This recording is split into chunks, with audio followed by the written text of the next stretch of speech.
What is up, fanboys and fangirls? Welcome to another Review Point podcast coming to you from fanboysanonymous.com. I am your host, as always, Tony Mango, and my target to review for this edition is the latest and potentially last in the at least 20th Century Fox XMen film franchise. Though maybe that's not necessarily the case when it comes to the New Mutants, but that should just go to Hulu. But whatever the case may be, that is what they were referring to, Dark Phoenix. And I got back from seeing that not that long ago, and I've got some opinions, and that's how we're going to do things here. We're going to do the usual breakdown of what I liked and what I didn't like, and the hits and the misses categories. But I'm also going to just spitball some other random thoughts that I've got going on in my mind. And if you don't know how this usually works, I usually do this in two separate sections. The first one is going to be spoiler-free for those who don't want to know what happens in the movie and they just kind of want my, overall general thoughts of the film.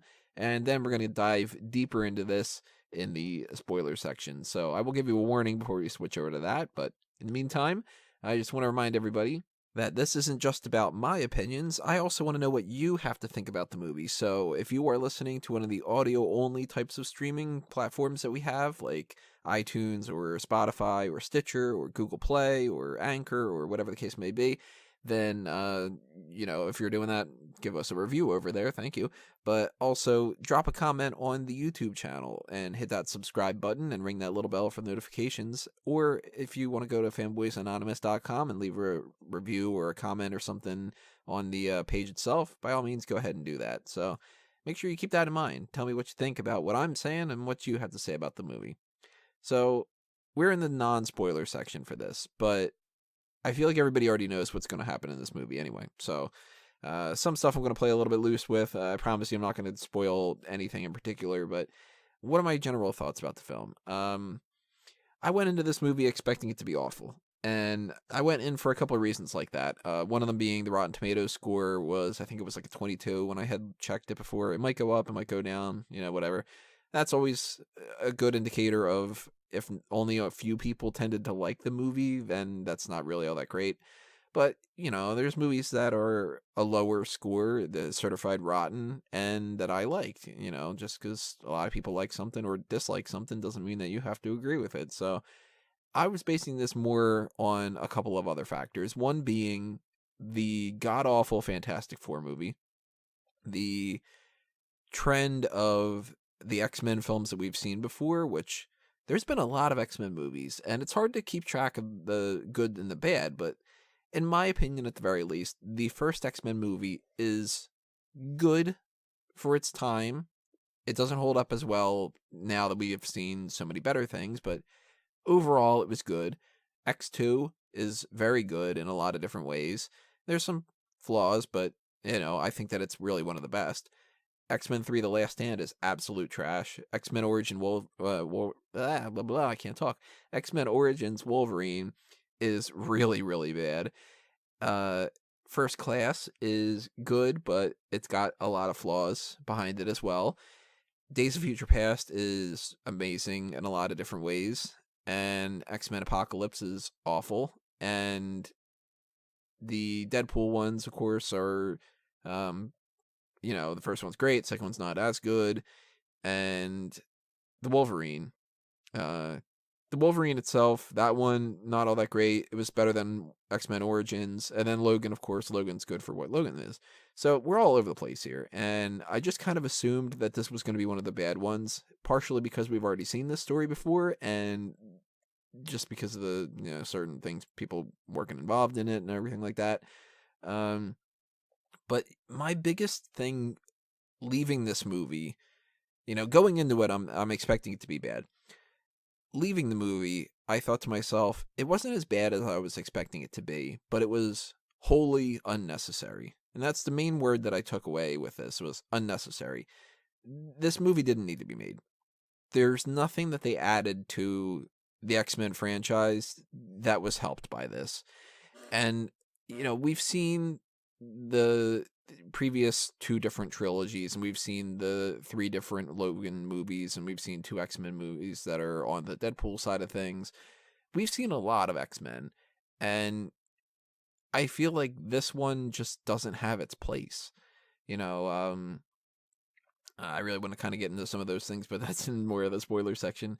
Uh, I'll get into some of the other things then. If we're spoiler free right now, one of the biggest misses to me is the music. This doesn't have that theme that I really like. You know, the bum ba da da da da da da da da da. Like that theme is really good. It's not as good as the X-Men animated series theme, but it's literally pretty much as close as you can get to that. So I really like that song, and they don't have that in this.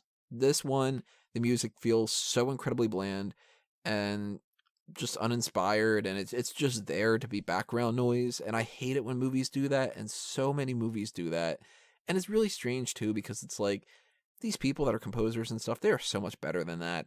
They can give you really catchy songs, and they can give you things that are really going to stick to you, and those are the things that are really great. I couldn't tell you if you played the music that was in this movie, the score, again right now, I wouldn't be able to tell you that it was from this movie, because there's nothing that stands out from it, whether it's the opening theme or it's throughout the different action sequences. It's just noise. So major miss for me is the music. Another miss for me, I don't like that they totally expected, because they've done this before.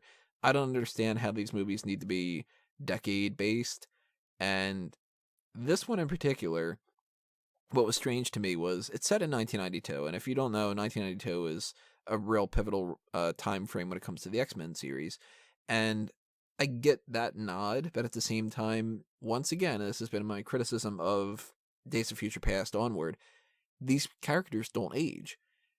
If I'm supposed to believe that, for instance, Fassbender was about maybe I don't know, 10, 12 or so. Magneto was supposed to be around that age in the 40s. You tack on 50 years to that, and he looks like a 30-something-year-old Michael Fassbender. It's just, this stuff doesn't make any sense. And I really hate that. It really drives me crazy. That factored in with the whole idea that this is 1992 and it doesn't feel like it's 1992 to me at all. At any point does it feel like it's the 1990s. And I get that in certain other movies they're beating you over the head with the 90s thing, and thankfully they didn't do that with this one, because that would have been another issue. Would have been like, oh my god, I get it, it's the 90s, but at the same time, why did it need to be set in 1992? It's just, I don't know, it's just one of those things that bugs me. So that's a miss for me. Character-wise, I can't really get into a lot of that without breaking down the movie itself, so I'm going to keep this very vague, but all the characters, for the most part, if you liked their incarnations before, you'll like it enough, but at the same time, I feel like they were pretty wooden, a little bit hollow. Like, there's no moments in this movie that makes me feel like any of them are, real characters, more so than just kind of, pastiches of various versions of the characters and everything. And I will say this too, I feel like Simon Kinberg and I could get along really well. We could gel and have a cool conversation about how awesome X-Men is, and how this franchise is so great, and all these rich, in-depth characters. And I feel like maybe one of our disconnects would be one of the things that's a big revolving point around the story, which is the idea of aliens in the X-Men franchise, and I don't like that. So I will break this down more in the spoiler section, but maybe that's a little bit of a sensibility that he and I would differ on, and that I would love to have a conversation with Kinberg and just be off the record, and just kind of be like, so what do you like about the X-Men series, and what do you dislike, and what are the things that you really wanted to harp on? Because some of these things that are in this movie are in The Last Stand, and I gotta feel like maybe he was like, man, I really like doing that idea. I really like the idea of Jean Grey going back to her home. That's something that we gotta do again. Some different things that are kind of like that. And, yeah, this is the type of thing I got to get more into in depth with certain things like that. So spoiler free section wise, I say, if this is the cutoff point that you want to know, just see it or skip it. I would say skip it, which is unfortunate. But there are positive elements to this, and that's where I need to get into some of the other things. We're going to talk a lot of negatives, but we are going to talk about some positives. So at this point right now, we are going to get into the spoilers. And if you don't want to know what the spoilers are, then bookmark this and come back and check it out after you've seen the movie. But if you don't necessarily care about spoilers, then by all means, continue listening on, because warning, warning, warning, I'm going to tell you what happens in this movie and tell you all the different things about all these different characters and stuff.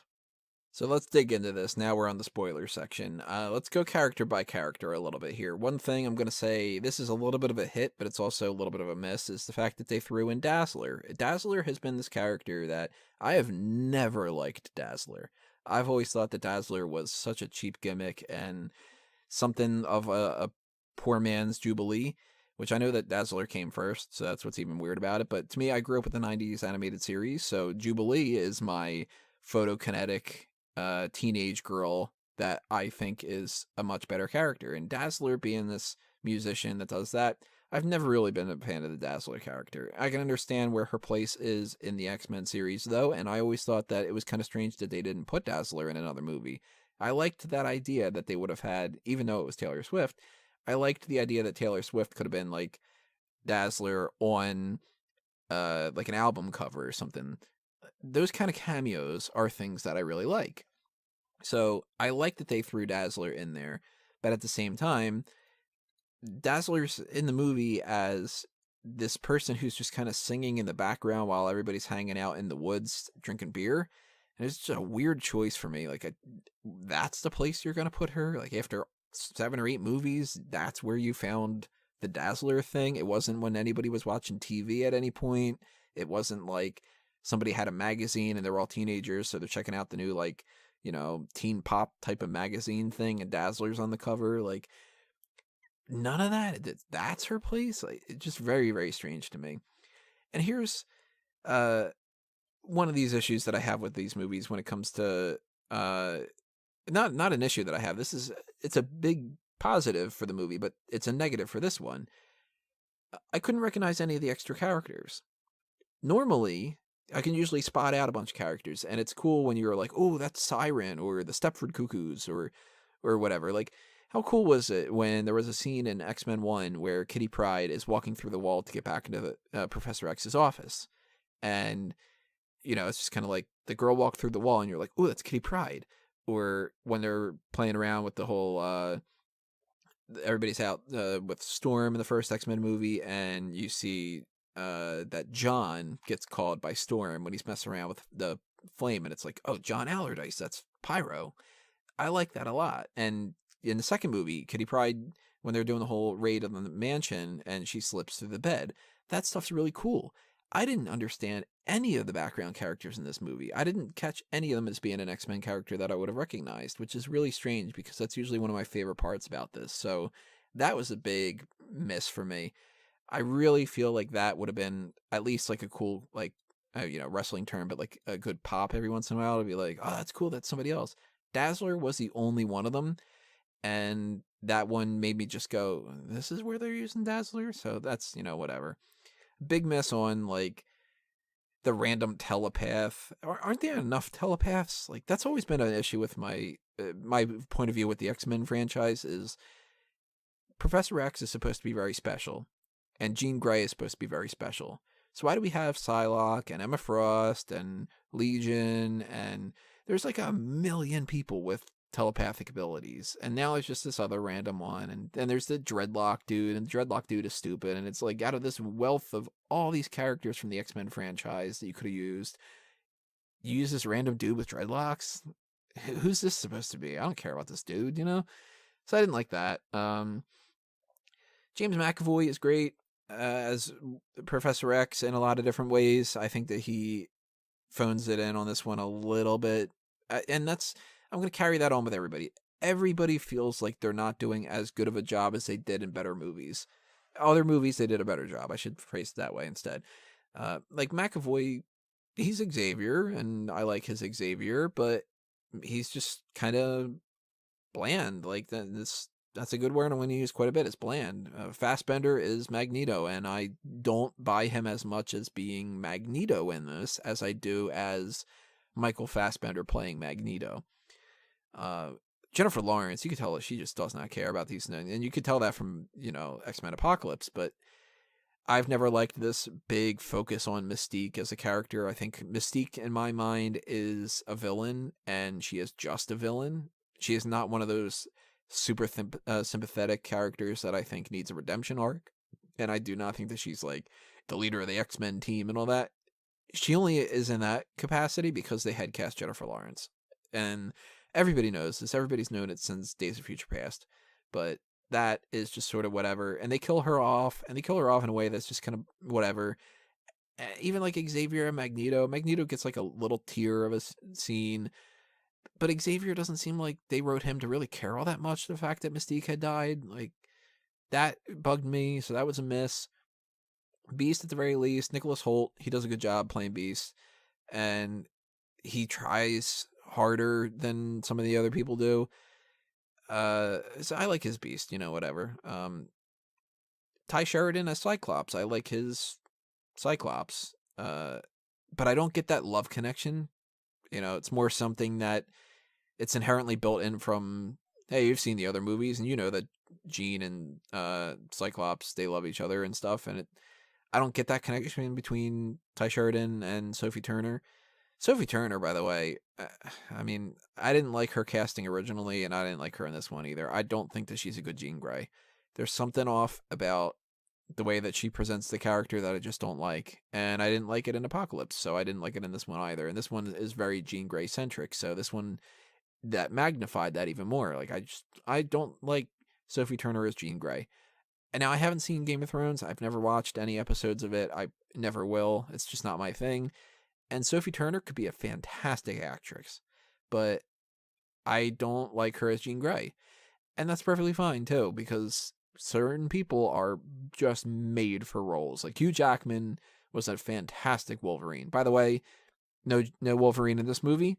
I don't know how they would have done it, so even though it's a miss to me, it's not a big miss because I don't feel like they're missing anything. But certain people are really, really good for certain roles. Like, I really like Alexandra Shipp as Storm. I think she is a major hit in this movie. She is one of my favorite parts, and I feel really sad that we're not going to get to see more of her as Storm because this is going to be the end of it. And she only scratched the surface of playing Storm, and she would have been so good. Like, she has a better accent than Halle Berry did. She looks the part of the character. I buy into this. Like, Storm, for me, Storm is a character that I have a lot of reverence for. I feel like, and I'm going to write up an article about this. I've been writing it up over the course of like 2 years, so just chipping away at it here and there. But I want to write up an article and hopefully get it out very soon of characters that are in the X-Men franchise that shouldn't be in the X-Men franchise, that they shouldn't be mutants. And Storm is one of those to me. She's better than to be in the X-Men series because Storm is like the best parts of Cyclops without the a-hole part of Cyclops. Like, I buy that she should run the school and that she can be the leader of the team, and she's got this regality to her, and she's this good friend, and she's powerful, but she doesn't let that get to her head. Storm is one of the best X-Men characters, easily, and Alexandra Shipp does a great job. So hats off to Shipp, and a miss when it comes to the fact that we didn't get more Storm out of this. But I know it's not Storm's story, and the fact that we got Jean Grey out of this and Jean was underwhelming meant that the whole movie that revolved around Jean Grey was underwhelming. Tell you what another underwhelming thing is, Quicksilver. He has no fun part in this. He's written off as just like, he fell, and we're just not going to have him for the whole rest of the movie. Very, like, pushed aside. Quicksilver, major miss. Nightcrawler's fun. He's a hit. He's Nightcrawler. I like Nightcrawler. I like that they incorporated Genosha. The execution was flawed, but I'm glad that they at least did a nod to it, so that's kind of a weak hit, I guess. Visual effects are great. That's a hit. I really like that. Let's talk about Jessica Chastain. She is playing an invading alien force. I got the franchise word in my head. She is Vuk or Vuk or whatever. These nameless aliens, Benari tribe or Benari or I don't know, whatever they called them. It's just stupid. And this is where I'm going to go on my rant here. I never liked it when the X-Men dealt with aliens and the magic side of things. I always thought that was stupid because the franchise doesn't need it and it gets confusing. And this is a personal preference of mine, so you might be the type that you love that, and it seems like Simon Kinberg is probably one of those people who really does like that. But I've never liked the magic and the alien side of the X-Men franchise because to me, the X-Men is about the mutants. And if you just start incorporating aliens and magic, like Juggernaut is the crimson gem of Sidorak, and Sidorak is this demon from another dimension, and it's just like, well, why can't he just be a mutant? Like, why is this about anything other than the mutants? The mutants is the fun, interesting part. That's the good thing about this series, is the mutants. And if you just go like, this alien force is whatever, then we're getting into Avengers territory. And I love the Avengers, but the X-Men and the Avengers always had this weird, that they didn't quite mix as well to me. And because I don't like the alien side of things, I don't like the fact that the alien side of things was in this movie. So if you were like, you were waiting for the longest time to have alien stuff, I feel like you're also going to be disappointed because the alien side of things does not get into the trippy, weird alien stuff from the comics. There is no Shi'ar Empire. There is no Macron Crystal. There is no anything. The Phoenix Force is just, they talk about it being a cosmic entity, but it's essentially just non-Skrull Skrulls are here and they want to tap into the Phoenix Force. It's just not all that good. I said before that this is unnecessary. It's like listening to a cover version of a song that adds nothing to it, and it just reminds you that there are better things out there. Now, granted, there are worse things out there. It's better than The Last Stand, but that doesn't mean that it's good. The Last Stand was awful. Absolutely horrendous. They took two good movies, and they just flushed it down the toilet. They screwed up so many things in that movie. It's just, you can't forgive them for those kind of problems. And this is better than that, but at the same time, it's not saying anything. It's not doing anything. Everybody feels like they're just there to do nothing. Like, Fassbender seems like he's just there to get his stuff done over the course of a week, and that he's very like, he presents the materials being dull because it is. The movie's just bland. Like, I mentioned before, the Fantastic Four. I'm all over the place here. I'm sorry. I apologize. But, like, Fantastic Four was an absolutely atrocious piece of crap. Shouldn't have never been made. And this isn't like that. This is a much, much better movie to it. And it's not as bad. It's not a horrible movie. It's just not good. X-Men movies are at their best, I feel, when they can successfully marry these two different sides of the franchise. Because in my mind, and again, personal preference, you might disagree with me, in my mind, the X-Men franchise is, what if superheroes tried to be good people despite the fact that sometimes the superhero aspect isn't as glamorous as it always seems like it is. You know, if you look at Superman, and one of the biggest criticisms of Superman is that he is quote-unquote boring because he's perfect. Well, the most interesting stories, I think, about the Superman franchise are when you're dealing with this idea of this guy who is essentially perfect, and you've got like a flawed villain like Lex Luthor who can't stand the idea that he's perfect, or, you know, he's up against Doomsday and it's like, well, he's this perfect guy and he's not able to do things, whatever. And you get like a Batman, and Batman's interesting story is this psychological, how do I deal with the death of my parents and apply this to trying to make sure that there isn't any more people like me, and some different things like that. Every story has its own niche. And if it doesn't have its own purpose, then it tends to just blend in with everything else. And that's why certain characters just don't make it as like these super popular characters, because there's no point to them and whatever. And I feel like the X-Men franchise, it's not Spider-Man, where it's all about power and responsibility and some cracking some jokes and fighting, you know, in that kind of capacity and stuff. The X-Men franchise is best when they have something to say, and it's commenting on discrimination, or trying to find your place in the world, or the fact that certain characters like Nightcrawler is scary looking. And what would you do if you woke up one day and you were in the middle of like your, you know, puberty is scary, and instead of turning into an adult, you had claws, what would you do? And how do you live in a world that makes you feel like you are bad because you're different? If you are homosexual, or if you are fat, or like, that is where I feel like the real core of the X-Men franchise is. And that's why they also kind of don't work as well when they're alongside the Avengers, because then it's like, well, why is everybody hating on the mutants, but something like Spider-Man is perfectly fine? And why aren't people doing the Mutant Registration Act type of thing for, say, I don't know, like the Guardians of the Galaxy? You know what I mean? Like that's where, like, that weird kind of, it doesn't mix up together well. And this movie, the X-Men 2 has the whole scene where, have you tried not to be a mutant? Where it's like talking to somebody who, your son or your daughter or whatever, who comes out as being gay. And it's like, have you tried not to be gay? That is saying something. And the third X-Men movie, as bad as The Last Stand is, and believe me, it is awful, when they have this whole cure thing, it's like, well, we shouldn't have to be cured. And that's why one of the reasons why I absolutely hate The Last Stand is because Rogue never should have taken that cure, because the point of this franchise is supposed to be that, as bad as things get, you've got Professor X and Magneto. They are the two driving forces behind this. Of course, you've got Apocalypse, who is very much like, mutants should rule the world, and everybody else is just like fodder that should just be killed.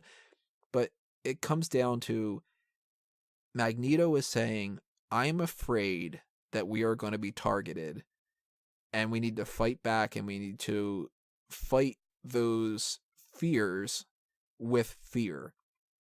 And Professor X is the person who says, we need to embrace other people with kindness, and we need to prove that we are better people, and it's okay to be afraid, but at the same time, we need to provide a good example. And it's the Malcolm X and Martin Luther King thing. And that's why, like, the cure should be a storyline where Rogue says, I'm sorry, it sucks that I have this power and that I can't touch people, but I'm going to learn to accept it, and to accept who I am, and to contribute to society in the ways that I can, as in my individual way, but I don't need to cure myself because I don't need to be fixed. This movie could have said a lot, but it's only scratching the surface of trauma and PTSD and depression. It could have made a big, better statement about psychological issues and emotional balance, and talked about the pressures of being mutants in a world that they see you as a weapon and a danger to everybody around you, and you see yourself as that, where, people could have connected with Jean based off of their feelings, their own feelings of thinking that they're a monster because they are depressed all the time, or they feel like this weight, this black cloud above them and all this. It just barely starts talking about that stuff, and the message gets lost in a bunch of other things, because it's like, okay, well, now there's aliens. And again, I don't like the alien stuff, but that could have even been a good analogy, to have maybe the humans and the mutants finally see eye to eye. There's this invading alien force, and it's an enemy. So, we have a common enemy, and that way we can be a united front against that. And we shouldn't think this way about the mutants, because at least the mutants are still humans. But even that, better yet than that, there would be a better, deeper message, is if they found out a way to not have to have a common enemy. There shouldn't have to always be an enemy in order for people to live peacefully side by side. And they introduced this idea that that race of aliens was basically wiped out. I feel like if this movie wanted to say something, they would have figured out a way to embrace the aliens, and the aliens could have lived on Earth, and it wouldn't have been like, let's just murder them all. But they made them evil, because you needed a bunch of people for people to fight at the end. But at the end, it's all just like, well, I guess we're back to being hated again. Thanks, Gene. Womp womp. And it's just, since it's not saying anything, what was the point of the movie? We had already seen the Dark Phoenix story, poorly done, but we had already seen it just a bunch of years ago. I mean, this wasn't 30 years ago when this happened, but we did see the X-Men series tackle that. And this is just like a cover version. It's just a remix. There's nothing new to it that makes it better. And even though it is a better movie than X-Men The Last Stand, that's just because the X-Men The Last Stand was really bad, and this is just not good. So I made a joke. I mean, everybody that I saw it with, they all didn't really like it. I probably liked it more than everybody else, to tell you the truth, because there are elements to this. It's just, I like the X-Men series. And as much as I hate a lot of the X-Men franchise, like, I think that it's ridiculous that they have like 50,000 mutants and we don't need 100 mutants for each power. And when you start getting into the idea that there's like 300 telepaths, then it just loses all its purpose and everything like that. And as much as I don't like the alien side of things, and I wish Juggernaut was just a mutant, and so on and so forth, I feel like it's still something that's fun to me, is the idea of the X-Men. So I guess the best thing I can say is, if you could watch something like that Teenage Mutant Ninja Turtles versus Batman animated show, or the animated movie, or if you are interested in X-Men Evolution, or you're interested in these just random side what if type stories, you're going to get something out of this movie. Like, it's still an X-Men movie. It's still kind of cool to watch, like, Cyclops shoot out laser beams from his eyes. I know, optic eyes, whatever. But, like, that's still kind of fun, So I didn't hate the movie. It's just, like, it didn't need to exist at all. There's nothing that they did in this movie that felt like, if this were completely erased from my mind, I didn't miss anything. I didn't get anything out of it that I wouldn't have gotten from something else. There's better versions of this story, and I can write a better version of this story in my own head that would please me a lot better, and I'm sure that you could do the same. And if this was exactly the way that Simon Kinberg always wanted it to be, and he thinks that this is the best version of the story, then the person who got the most joy out of this was Simon Kinberg. And you know what?